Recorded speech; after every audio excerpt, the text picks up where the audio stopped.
Hey everyone, and welcome to LAAG Presents a review of Blood Rage. I'm Will. I'm Max. And I'm Sam. And we have special guest... Mr. Burr. Mr. Burr. Welcome, Mr. Burr. Noted board game enthusiast, Mr. Burr, has joined us tonight to talk about the board game Blood Rage. Which we're all rather excited about. We just played around. Nobody's first. This is the first round we played where everyone playing had played around before. That is true, that is true. And this is a real cool game. It's a real cool game. It's very Norse mythology. Yeah, because it has the mythology that we all like, and then it has good gameplay on top of it. You know, we got to celebrate a game that celebrates aggression, hostility and paganism and violence. Oh, yeah. I love the game board, how it's like the 9 realms, and you just fill the world tree right in the center. And you put you guys in those realms and have them fight, duke it out. Yeah, I really do like the way the combat is set up in this game so that you can benefit from winning or losing based on the other cards that you have in your hand is very interesting and very true to the way that Norse mythology is all about dying gloriously in combat and therefore getting to Valhalla. Right. And yeah, putting people in Valhalla is very good. It's more warriors for... the end of the world. It's a very strategic game, but the strategies are varied in many ways. Well, being an expert in mythology, Norse mythology, and more specifically, Blood Rage, Sam, Norse mythology. Mr. Burr, before you go on, what is North mythology? Ooh. Norse... The North, which everyone knows, it's Viking for Norse is North. It means the ice and the North, Nordic. The 7 realms of Is it 7? Is it not 9 realms? No, it's 9 realms. 9 realms. I'm talking about Blood Rage. Blood Rage mythology. Right. I'm sorry. Yes. I'm sorry. He is correct. I doubt. It is 7. Mr. Burr, I apologize. These are big concepts. We're dialing it down. This is specifically the mythology of Blood Rage. I will stop derailing you. Please go on. We have Anger Veda. And, what are they known for? It's apparently it's. Are they goat farmers? Are they raiders? It is the northeast corner of the continent. Yes. This mythical continent. That Yggdrasil stands at the center of. Yeah, we're definitely in sort of like a Marvel Secret Wars Battle World situation where like all of the realms have somewhat like smashed into each other. And not all the realms apparently survived this smashing. I guess we could infer from the game's mechanics that 2 Ragnaroks have already taken place, destroying those realms. Yeah. It's like a Pangea, the apocalypse, and then, the continents will split. But this is all everything. Legendary home of the monsters and demons. And tell us about some of the monsters in Blood Rage. We have the troll. The troll's a great choice to start with. He does some great things, Yeah, many stories, The one with the hammer? He has a hammer, not very little. Great dreadlocks, and a very, He does look like he has a nice coat. We do want to mention that this is a miniatures game. And this comes with a number of extremely detailed miniatures. Each of the different 4 teams has completely different regular warriors and commander warriors. Fine pieces. And then there's 9 unique. Some fine work. Unique. Very artistic work. And they do come blank, but those are fun miniatures. If you're into painting miniatures, they're like designed 45 miniatures in total. Yeah, it's a pretty good value. So impressive. Yeah. So anyway, I'm sorry. Continue. It's 49 miniatures in total. It's 49 miniatures. I was thinking 9 per player plus. You got your little ships. Yes, the ships. I wasn't thinking about the ships. The sea dragons. So let's talk a little bit about the way the cards work and the way they affect gameplay. So you do this draft at the beginning. Everybody gets dealt some cards, and then you got to pick one, pass it to the next guy, and so on until you have a 6-card hand that you've built. Right. And then you're deploying these cards in order to gain glory. That's the whole point of this game, is you want to get the most glory at the end of the game. And there is a million ways to get glory in this game. You can win battles. You can lose battles. You can complete quests where you just have the most number of guys in a certain area. That's worth glory. You can steal glory from other players in combat. You can sink your ship if you planned it in advance. Get that card that says 12 glory when your ship is destroyed. You throw that ship into the first combat you can get it into. Let it take the hit. Boom. You lost that combat. You got 12 glory. It is a glorious death in battle. Indeed, indeed. And...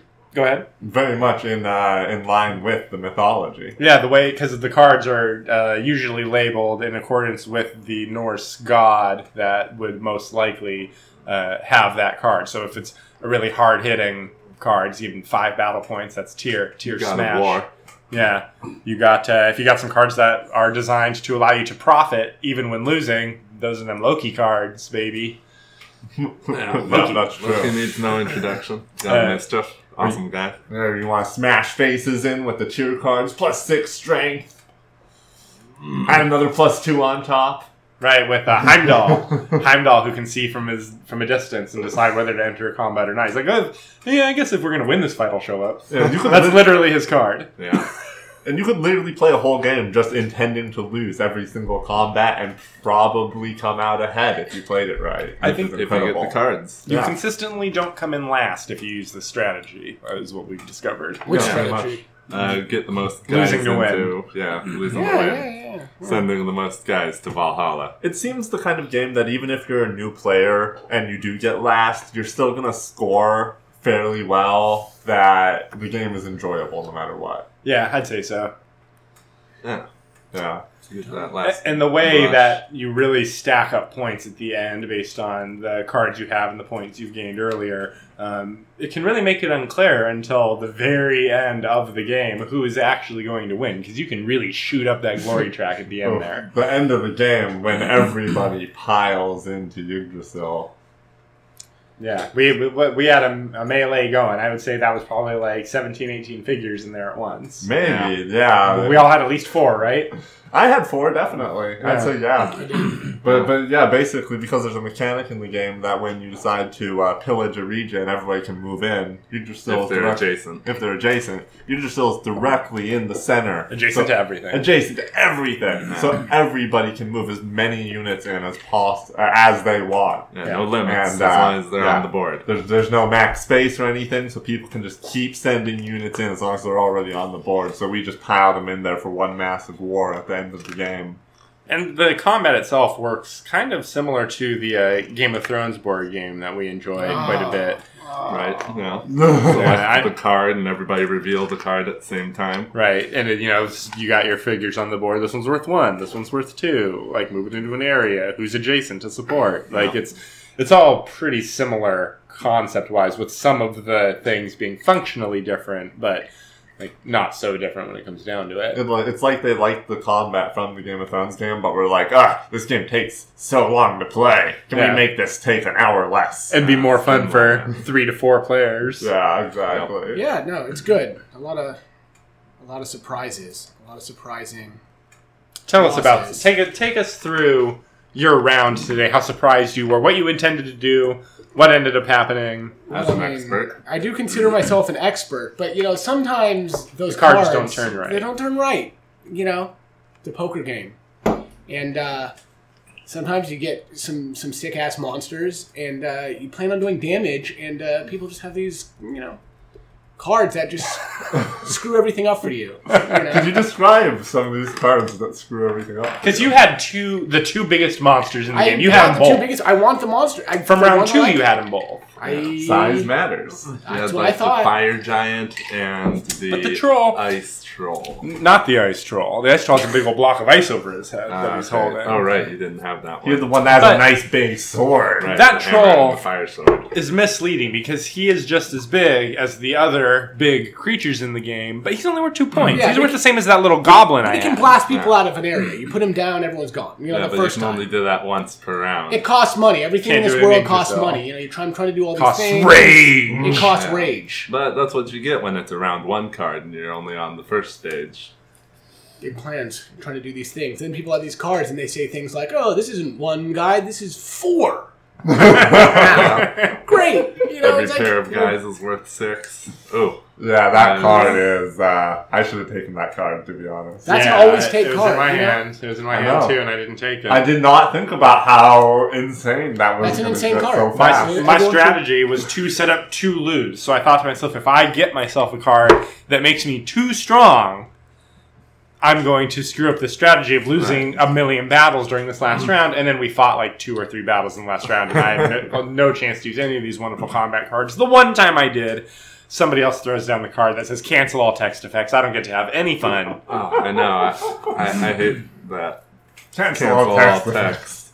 Because I think we played the same card that for each unit destroyed in the combat of like 15 dudes, we each get 2 glory. See, The and that's winning what- thing. You talk about Game of Thrones, and that's what it has in common. The frustration of being robbed is what, will addict you to these games. You think you know what's going on, but you don't really know. Right, because you don't know what the other Somebody guys are going to play. They can get down on there. There's utility. Oh, I have 6. I'm here. My army's giant. What's happening? Oh, that doesn't matter. That doesn't mean shit. That's mine now. That card's actually mine now. I'm going to use it against you. Mr. Board Game Expert, you sound a little bit dissatisfied. It's no Game of Thrones. Game of Thrones is a classic. This game is a good game. It's good. But I don't know if it's a Game of Thrones. Give it one more. It was by my 3rd game that I was really like, I'm liking this. And then tonight, I won. I like it. It's good. It makes sense. It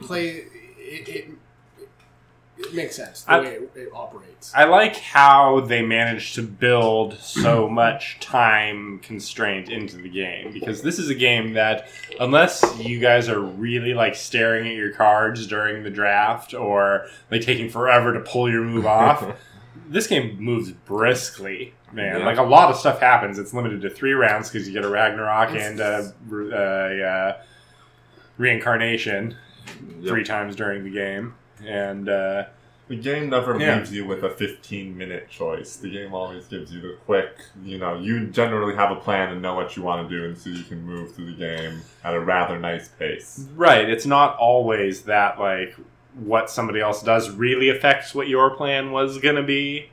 Like, you can really take into... Because since you're putting pieces onto the board and playing quests and doing things at a relatively slow pace, you can usually have a pretty good idea of where anybody's going to be laying down some soldiers, so you can kind of casually lay down your soldiers where you want to lay them down, and you know what pieces you're going for, you know what quests you took, so you know what areas you want to be in charge of. That's what you're doing at the beginning of the game when you draft your cards, is you're coming up with a plan, and you're going to see how well you can execute that plan when you get into the game. It seems to speed up, too, as you get into the game. Each time I've noticed. It does get smooth. It becomes...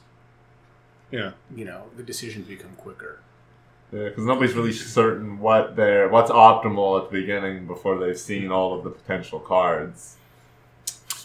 So, I think it would be fun if we... Here's the question. Should we do letter grades or should we do number grades for board games? I think we should rank them. Or at least assign them review scores. Yeah, well, we usually, I believe, do number grades. We do numbers for our comic reviews. Yes, we don't do anything for TV and movie reviews right now. Let's grade board games on a letter-based system. That's what I think. I think it's fun to mix it up. What do you think, Will? Yeah, I'll go with that. But I mean, by comparison, what would be like an A game? Whatever you... We're not deciding on a group and letter. You're going to give us what your personal... rank is, and I think that I give Blood Rage a B+. Oh, we're doing pluses too? Okay. I'm just going to throw my B+ out there as well, because I'm in full agreement. Yeah, I feel like there are a couple of things where you're like, okay, whatever with this mechanic, but overall, it's really well executed. It sets out to do exactly what it wants to do. It's in theme. The gameplay itself does do a pretty good job of mirroring the theme. Not quite as good as Game of Thrones. Right. But, no, not quite. Yeah. I also give it a B+. I think it's an excellent action-packed game, which can throw you through a lot of loops. I, myself, would agree. All right. I think... Unanimous. Well, it might not be my particular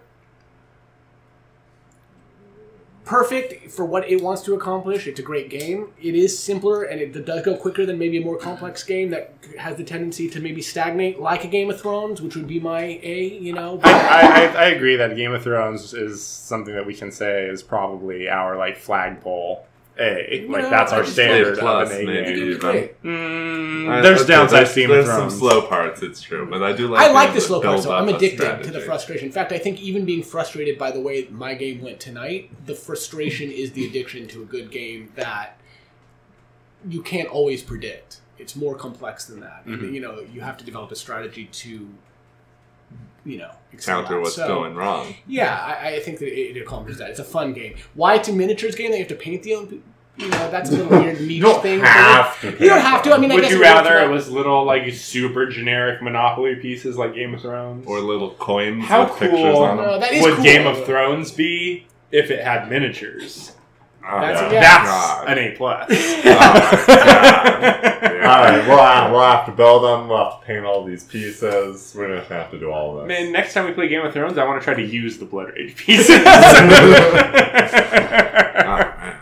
They should really update that Game of Thrones game. Yeah. With more Game of Thrones games. I know, where's our expansion that adds Essos or lets you play as more of the families? Yeah. Right. Backstabbing more characters. The Eyrie? What is it? The place where Catelyn Stark is from? The Eyrie. Oh, no, she's from the River. No, she's from Riverrun. Right, but what's the place? John Aaron's. Like, that's the place that should be a base in that game. Yeah, but now we're off topic. So we've got our score. It's unanimous B+. B+'s across the board. You should go pick up a copy of Blood Rage if you're interested in Blood Rage. And you should also go check out all the rest of the content on our YouTube channel, LAAG Entertainment. Yes. Get Blood Rage and 3 friends. Thanks for stopping by.